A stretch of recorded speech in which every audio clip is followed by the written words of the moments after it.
Good morning बच्चों, कैसे हो आप सब। आशा करती हूँ कल जो मैंने टास्क दिया था उसे आप लोगों ने कर लिया होगा। तो आज हम लोग कक्षा 8वीं की पाठ 2 देखेंगे। ठीक है, आप लोग अपनी हिंदी की पाठ्य पुस्तक और पेंसिल निकाल लिया आप लोगों ने। चलिए हम लोग आज देखेंगे पाठ 2। क्या है पाठ 2? छोटा जादूगर। और इस पाठ के लेखक कौन है? जयशंकर प्रसाद। आओ देखते हैं क्या है कहानी। कार्निवल के मैदान में बिजली जगमगा रही थी। हंसी और विनोद का कलनाद गूंज रहा था। यानी मैदान आप देख रहे हो, ये वाला सीन, ये जगह कौन सी है? कार्निवल का मैदान। और यहाँ पर लोगों की भीड़ है, लोग आपस में हंस रहे हैं और बातें कर रहे हैं। मैं खड़ा था उस छोटे फुहारे के पास जहाँ एक लड़का चुपचाप शरबत पीने वालों को देख रहा था। मैं खड़ा था यानी कौन? लेखक बता रहे हैं कि लेखक एक फुहारे के पास खड़े थे और वहाँ पर एक लड़का क्या कर रहा था? छोटा लड़का लोगों को देख रहा था। जो शरबत पी रहे थे लोग वहाँ पर, उन सबको वो लड़का देख रहा था। उसके गले में फटे कुर्ते के ऊपर से एक मोटी सी सूत की रस्सी पड़ी थी। लड़का जो था वो कुर्ता पहना था, फटा कुर्ता, और उसके गले में एक मोटी सी सूती रस्सी जो थी वो पड़ी हुई थी। और जेब में कुछ ताश के पत्ते थे। उसके जेब में क्या थे? ताश के पत्ते। उसके मुंह पर गंभीर विषाद के साथ धैर्य की रेखा थी। विषाद मतलब जब कोई अभिलाषा पूरी ना हो वैसी अवस्था में जो चेहरे पर भाव दिखता है उसे विषाद कहते हैं। तो उसके मुंह पर गंभीर विषाद के साथ धैर्य की रेखा थी। मैं उसकी ओर ना जाने क्यों आकर्षित हुई। लेखक जो है उस बच्चे की तरफ आकर्षित होते हैं। मैंने पूछा, क्यों जी, तुमने इसमें क्या देखा? तो पूछते हैं कि तुमने इसमें यानी इस मेले में ये जो भीड़ है वहाँ क्या देखा? मैंने सब देखा है। यहाँ चूड़ी फेंकते हैं, खिलौनों पर निशाना लगाते हैं, तीर से नंबर छेदते हैं। आप लोगों ने देखा होगा मेला, आप जाते हो तो वहाँ पर तरह तरह की होती है, बहुत सारे होते हैं कि चूड़ी फेंकना रहता है और जिस पर आप चूड़ी फेंकते हो वो सामान आपका हो जाता है। खिलौनों पर निशाना लगाते हैं, तीर से बैलून होता है ना, बलून हम लोग गन से चलाते हैं, तीर से नंबर, बहुत सारा वहाँ जो है खेल होता है। मुझे तो खिलौनों पर निशाना लगाना अच्छा मालूम हुआ। तो उसको क्या अच्छा लगता है? खिलौनों पर निशाना लगाना। जादूगर तो बिल्कुल निकम्मा है, उससे अच्छा तो ताश का खेल मैं ही दिखा सकता हूँ, उसने बड़ी प्रगल्भता से कहा। प्रगल्भता मतलब बिना रुकावट के। उसकी वाणी में कहीं रुकावट ना थी। वो कहता है कि जादूगर तो यहाँ बिल्कुल निकम्मा, उससे अच्छा खेल तो मैं अपना ताश का दिखा सकता हूँ। मैंने पूछा, और उस पर्दे में क्या है? वहाँ तुम गए थे? आप लोगों ने देखा होगा मेला में क्या होता है, कहीं सर्कस होते हैं, कुछ अलग अलग होता है जादू का सीन, वहाँ पर्दा लगा होता है। तो कहते कि क्या तुम वहाँ गए थे? तो लड़का क्या जवाब देता है? नहीं, वहाँ मैं नहीं जा सका, टिकट लगता है, वहाँ पर पैसा लगता है, तब आपको अंदर जाने मिलता है। मैंने कहा, तो चलो मैं वहाँ पर तुमको लिवा चलूं। मैंने मन ही मन कहा, भाई आज के तुम ही मित्र रहे। तो लेखक कहते हैं मैं ले चलता हूँ, और मन में सोचते हैं कि आज ये लड़का मेरा मित्र बन गया। उसने कहा, वहाँ जाकर क्या कीजिएगा? चलिए निशाना लगाया जाए। तो कहता है क्या करेंगे वहाँ देखकर, चलिए निशाना लगाते हैं। मैंने उससे सहमत होकर कहा, यानी मैंने भी उसकी बात मान ली और कहा ठीक है फिर चलो पहले शरबत पी लिया जाए।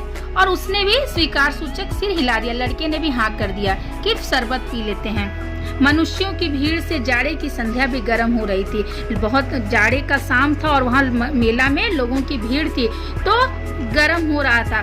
हम दोनों शरबत पीकर निशाना लगाने चले और फिर लेखक और वो लड़का शरबत पीते हैं और निशाना लगाने जाते हैं। राह में उससे पूछा, यानी चलते चलते लड़के से पूछा लेखक ने, तुम्हारे और कौन है?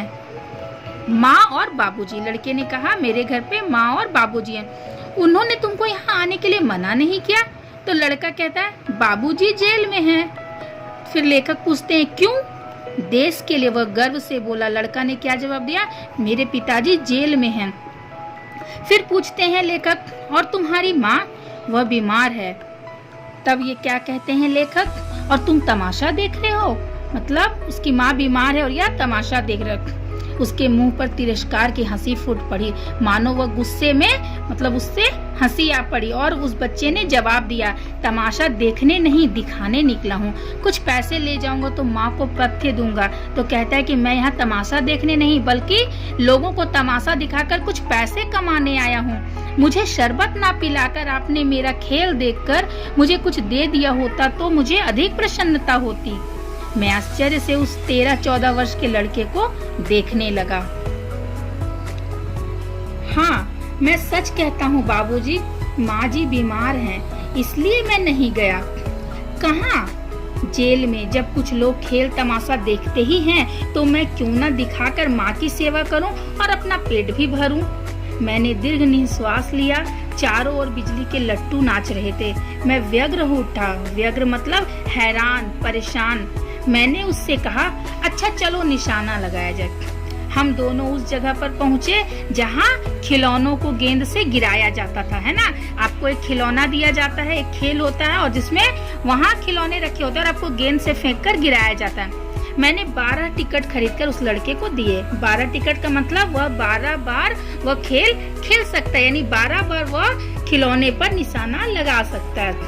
वह निकला पक्का निशानेबाज। कौन? वह लड़का। उसकी कोई गेंद खाली नहीं गई, यानी 12 की 12 गेंद उसने सही निशाना लगाया।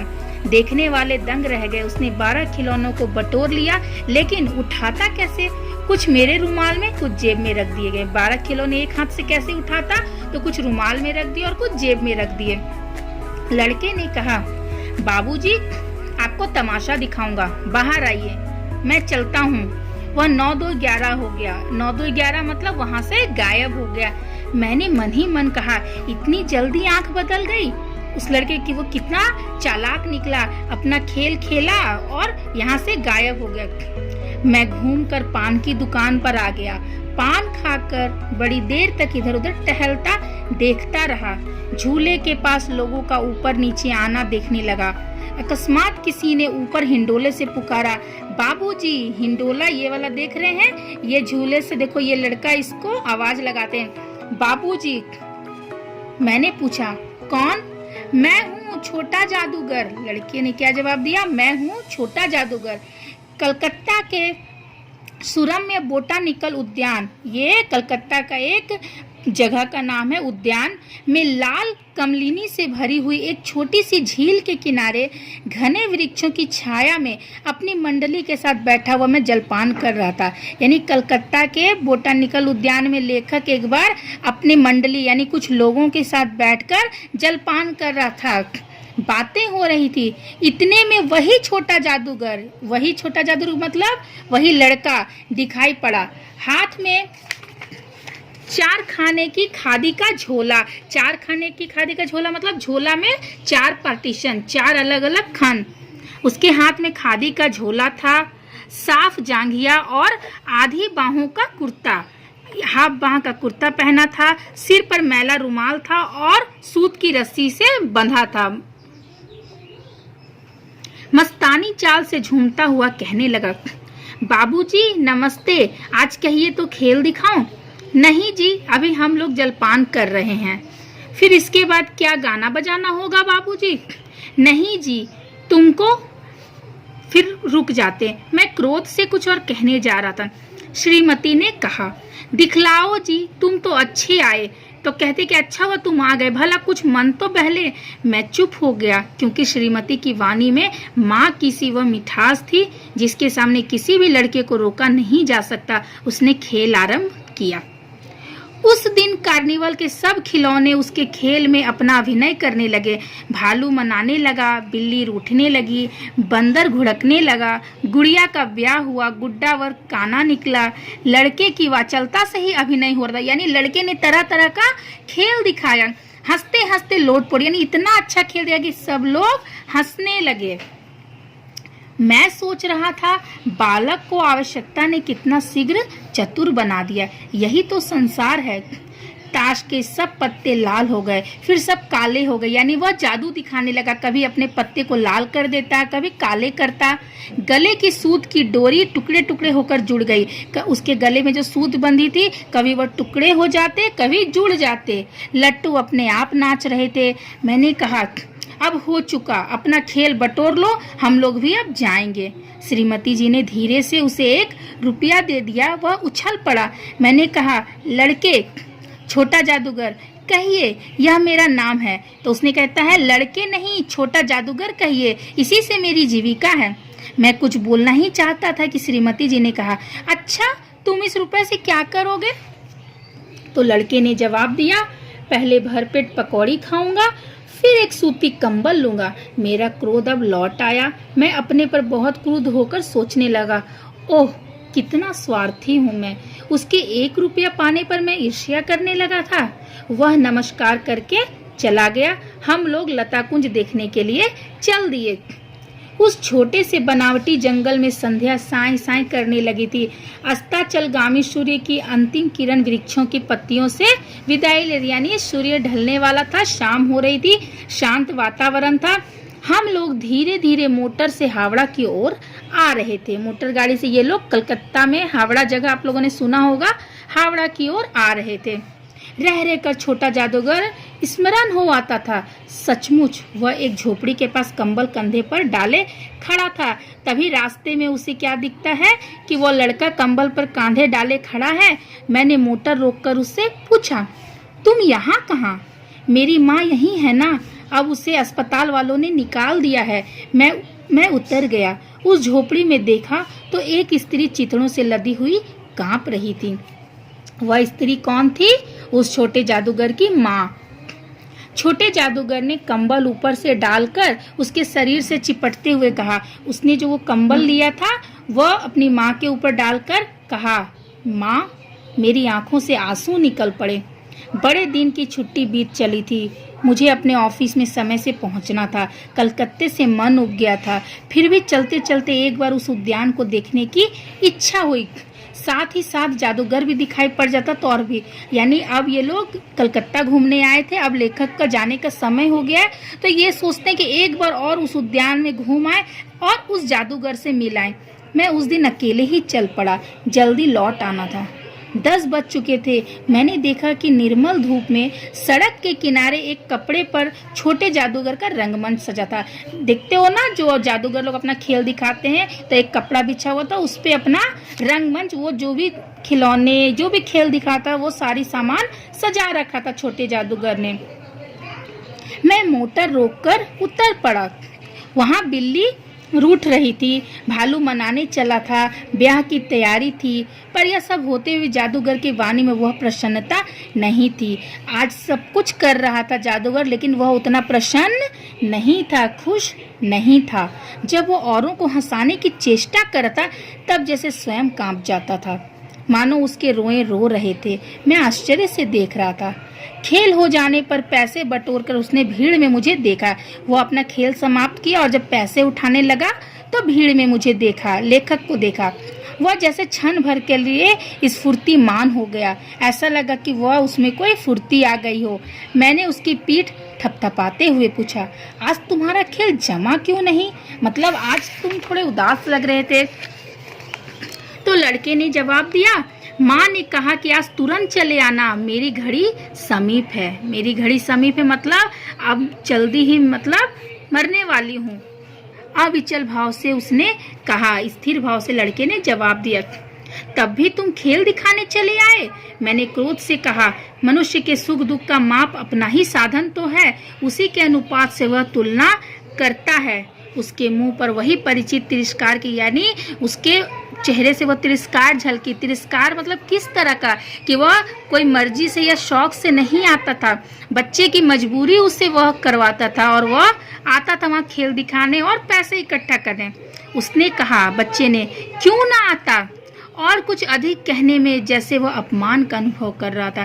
क्षण भर मुझे अपनी भूल मालूम हो गई। उसके झोले को गाड़ी में फेंककर उसे भी बैठाते हुए मैंने कहा, जल्दी चलो। मोटर वाला मेरे बताए पथ पर चल पड़ा और ये जादूगर को अपनी गाड़ी में बैठाते हैं और लेकर जाते हैं। कुछ ही मिनटों में हम झोपड़ी के पास पहुंचे। उस बच्चे के घर के पास ये लेखक भी पहुंचते हैं। जादूगर दौड़कर झोपड़ी में माँ माँ पुकारते हुए घुसा। देख रहे हो पिक्चर में, उसकी माँ सोई हुई है बीमार, और ये बच्चा दौड़कर अपनी माँ के पास जाता है माँ माँ करते हुए, और लेखक भी साथ में है। मैं पीछे था किंतु स्त्री के मुंह से, ये पीछे थे लेकिन ये जो स्त्री है इसकी माँ इसके मुंह से निकल रहा है बे निकल कर रह गया, यानी वह बेटा बोलना चाह रही लेकिन बे बस निकल कर रह गया। उसके दुर्बल हाथ उठकर गिर गए। हाथ उठाई ही थी बेटा बोलने के लिए, उसके हाथ गिर गए। जादूगर उससे लिपटा रो रहा था, यानी उसकी माँ मर चुकी थी। अब मैं स्तब्ध था। उस उज्जवल धूप में समग्र संसार जैसे जादू सा मेरे चारों नृत्य करने लगा। तो बच्चों, इस कहानी में हमने क्या देखा? यह कहानी जो है एक चरित्र प्रधान कहानी है, जिसमें एक बालक के साहस की और माँ के प्रति उसकी सेवा के गुणों को प्रदर्शित किया गया है। अपनी पारिवारिक परिस्थितियों के कारण समय से पहले वह बच्चा समझदार हो गया है ना। और हमने देखा कि इस पाठ में कहीं ना कहीं परिस्थिति के कारण इस बालक का बालपन जो है, बचपन है, वो कहीं खो गया है। ठीक है, समझ में आया?